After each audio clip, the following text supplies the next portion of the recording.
नमस्कार दोस्तों, जय श्री महाकाल। आज हम सुनेंगे माता दशा रानी के व्रत की कथा। कोई सास बहू थी। सास ने एक दिन सवेरे बहू से कहा कि जाओ आग लगाकर भोजन बनाओ, बड़ी भूख लगी है। बहू हाथ में कंडी लेकर आग लेने गांव में गई। उस दिन गांव भर में घर घर दशा रानी की पूजा हो रही थी। इसी कारण किसी ने उसको आग दी ही नहीं। वह लौट आई। संध्या समय वह पड़ोसनों के पास गई और उसने बोला कि मेरी सास तो गंडा लेती ही नहीं, गंडा मतलब धागा, परंतु अब की बार जब धागे पड़े तब मुझको बताना और पूजन की विधि भी बता देना, तो मैं तुमसे माता जी का डोरा यानी गंडा जरूर लूंगी।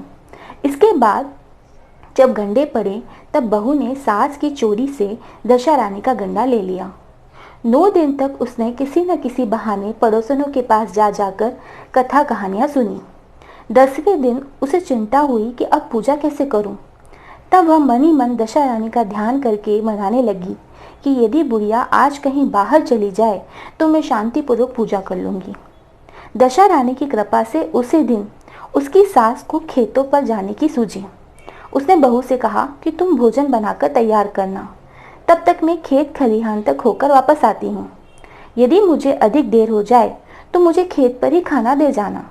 बहू तो यही चाहती थी कि उसकी सास की आज्ञा को शिरोधार्य करके वह कब आगे जाए और कब वह निश्चिंतापूर्वक अपनी पूजा कर ले।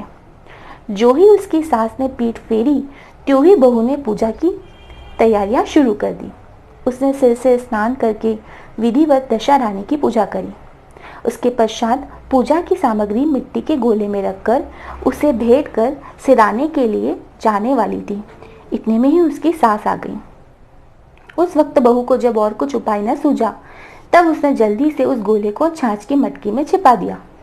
उसने सोचा कि उसकी सास फिर कहीं बाहर जाएगी, तब गोला मट्टे में से निकालकर सिराऊंगी। बुढ़िया ने आते ही बहू की खबर ली। उसने पूछा कि तू मेरे लिए खाना क्यों नहीं लाई, अब तक क्या करती रही। उसने जवाब दिया कि आज मैंने सिर से नहाया है, इसी कारण रसोई करने में देर हो गई।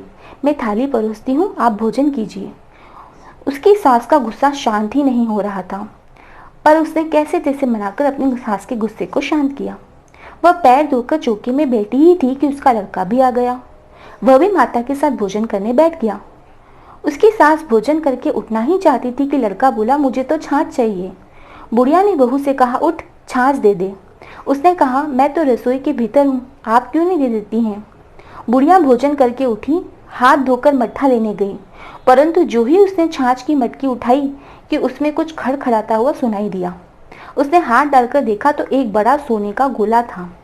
सास ने आश्चर्य में होकर बहू से पूछा, अरे इसमें ये क्या है, इसे तू कहाँ से लाई, यह क्या छिपा रखा है। मैं समझ गई, इससे तू छाछ लेने नहीं आई थी, इसका भेद बता, नहीं तो अभी तेरी खबर लेती हूँ। वह बोली, मैं क्या जानूं, मेरी दशा रानी जाने। मैंने तुम्हारी चोरी से दशा रानी का गंडा लिया था और तुम्हारी चोरी से पूजा करी थी। तुम आ गई इसलिए मैं गंडा सिराने न जा सकी, तब मैंने उसे छाछ की मटकी में छिपा रखा था। दशा रानी ने उसे सोने का कर दिया, तो इसके लिए अब मैं क्या कर सकती हूँ।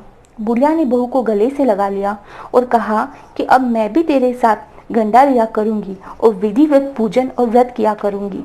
हे दशा रानी, जैसे तुमने मुझको दिया वैसे ही अपने सभी भक्तों को दिया करो। इस कथा को सुनने व बोलने में कुछ चूक हुई हो तो ईश्वर हमें क्षमा करे। धन्यवाद।